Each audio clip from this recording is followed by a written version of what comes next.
Hello guys, welcome back to my channel. This story hits me really close to home. I wanted to share this story with everyone because I wanted to spread some awareness about some of the issues surrounding dementia and how it's a very complicated situation, not just for the individual going through it, but for everyone who's part of the support structure.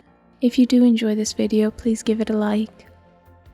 Anyway, onto the story. I'm very much at the end of my rope here with this situation. My husband's mother has Alzheimer's. It became evident this year that she could no longer manage to live alone without supervision. We live in a 3-bedroom house, so my husband wanted to move her into one of the spare rooms. I agreed to this only as a temporary solution until we found a home for her to move to. We had a long discussion about this, and I told him very seriously that neither of us is equipped to be her home nurse. He agreed and promised me that it would be a short stay and he would begin to look at homes immediately. It is now a month later. My husband has not found a home.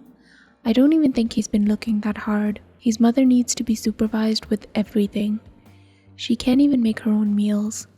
I found a slice of toast in the sink because she had mistook it for a dish and tried to wash it.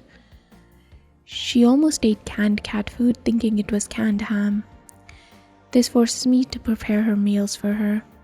I work from home, so between 11 a.m. and 4 p.m. I'm doing work on my laptop. I can't focus on what I have to do. I translate legal documents because she wanders into my study and starts talking to me about nothing. She thinks because I'm at home and on the computer that I'm not busy. The house is also a mess. When it was just my husband and I living here, everything stayed clean and tidy. I washed the floors once a week and that was fine. Now I find myself having to clean almost every day because his mother spills things on the floor and drags in mud from our garden or yard. She's dirty and leaves dishes and cups on top of our kitchen island as if to say, "You put these away." She doesn't flush the toilet. She leaves pieces of food out to mold. She smells sour because she forgets to bathe for days on end, and I adamantly refuse to take on that task as well. My husband is the one who tells her to go bathe. Our bedroom life has flatlined. He's so tired and stressed, and I'm too annoyed. There's always the fear that she's going to just barge in too because she doesn't register anything. I am sick of this. My house feels like a prison. My husband is useless. All he says is, "I haven't found the right home for mom." Or, if he sees her being slightly more lucid than the day before, he makes excuses that she's made an improvement. Oh, today she made toast on her own and ate it instead of putting it in the sink. Whoopee. It's beginning to feel like we would be stuck with her until she passes away. This situation is turning me into a bad person. I resent his mother now, and I'm ashamed to say it, but I start hoping that she will have an accident that lands her in the hospital, so she'll finally be out of the house. I can't live like this anymore. Yes, I feel bad because it's his mom and the only family he has left, but this is not the life I signed up for. I need my house back and my peace of mind too. I want the kitchen counter to stay clean for more than a few hours and the floor to sparkle for more than a day. I want my quiet mornings back to myself. I want to take a bath and not worry how long I'm taking because of what she might be doing. How do I approach this with my husband? I'm tired of him fooling around and saying, quote unquote, "We'll see how this week goes," and putting it off. I need to talk to him in a way that is both sensitive and firm. Desperate for some advice. Hi everyone, I wanted to post an update since so many of people requested one in the first post. I know it's been quite some time, but a lot has happened and it's finally calmed down enough that I could find the time to post. Good news, my husband's mom is now in an appropriate home. We were able to find a place about an hour's drive from where we live that was about $7,000 a month, and that has pretty great reviews. We obviously toured it first and talked to the staff and asked extensively about activities, cleaning schedules, food, etc. My mother-in-law was moved in this week. We were really lucky because of our location. There wasn't a long wait list and there were several openings this month alone. It also helped that we had strong referral from her longtime physician, the one that actually told us about this place to begin with. So basically, what happened after the post? I called Mike, my husband, and told him that we needed to talk when he got home. When he got in, we sat in my study and I laid it out loud for him.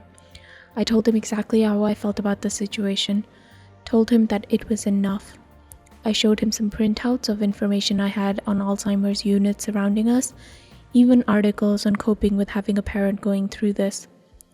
Long story short, we got into an argument. He accused me of being unsupportive, being selfish, etc. I refused to take it. I have been the one to stay home and babysit his incredibly sick mother all day, not him. I told him that, and that if he was so dedicated to having her stay in the house, he could be the one to take care of her. I was at the absolute limit. I packed a bag and checked myself into one of the nicer hotels. I went out and bought some bath bombs and wine, and for the first time in a long time, I just had time for myself. I was able to sit on my laptop and actually get ahead of my work. He was of course texting me and calling, but it was just to continue his tirade, which I could happily ignore for the time being. I knew that he would be seeing things in a much different light soon. It seriously took only 2 days. He begged me to come home. He told me that he was sorry and that he didn't know just how bad it was. I told him that he'd have to do better than that and to actually take her to the doctor and get the referral so that we could have her moved into a long-term care as soon as possible. Make an appointment at home. Start prepping for her to move. Until then, I wasn't checking out of my newly found peace and quiet. He actually came through. Her physician, a really great guy by the way, who also had a parent go through this, got us fast-tracked to this place. I think that, paired with Mike seeing his mom's action, really helped to open his eyes to the reality of the situation. She wasn't just quote-unquote a little off, she was an actual danger to herself. I also talked to my husband about getting therapy. I told him it would be normal to have feelings of guilt or sadness over this, and that I thought that he should take the time to see someone. I offered to go with him if he wanted to be there. He said he would think about it, and I decided not to push it. I will take it up with him again though, if I see that he's not doing well because of it. He cried a lot that day that he had to take her in. When we got home, we had a long talk about how he felt, and he told me that he was sorry he said I was selfish or uncaring. He said he realized just how much I must have cared to do that for him for 3 months. I told him that it doesn't mean someone doesn't care when they have to just admit that they can't handle something. There are professionals for a reason, we're just not them. So that's where we're at right now. This week is more about everything settling down.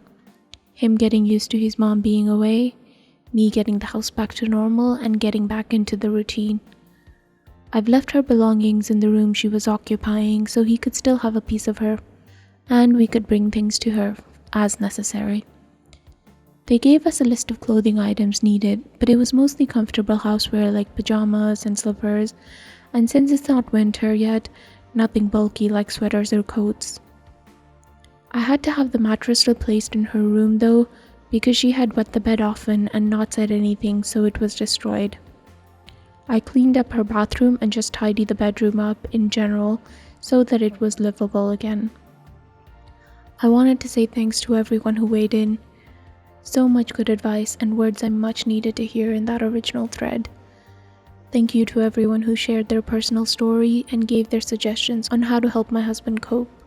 Hopefully, from here on out, things can be a little bit more stable. It's definitely not easy, and I wish that in a perfect world, none of this would have been happening. But it already feels so much better this way. So guys, what did you think about the story? Honestly, I genuinely don't think anyone is at fault here. I know that it can be really hard dealing with people that are going through this, and if it's a parent, I honestly can't imagine how somebody would go about dealing with this. But I'm glad that both OP and her husband got the professional help that they needed, and I hope that everyone's happier now. Anyway, thank you so much for listening to this story. If you did, please give it a like, and please subscribe if you'd like to listen to more stories from Reddit with updates.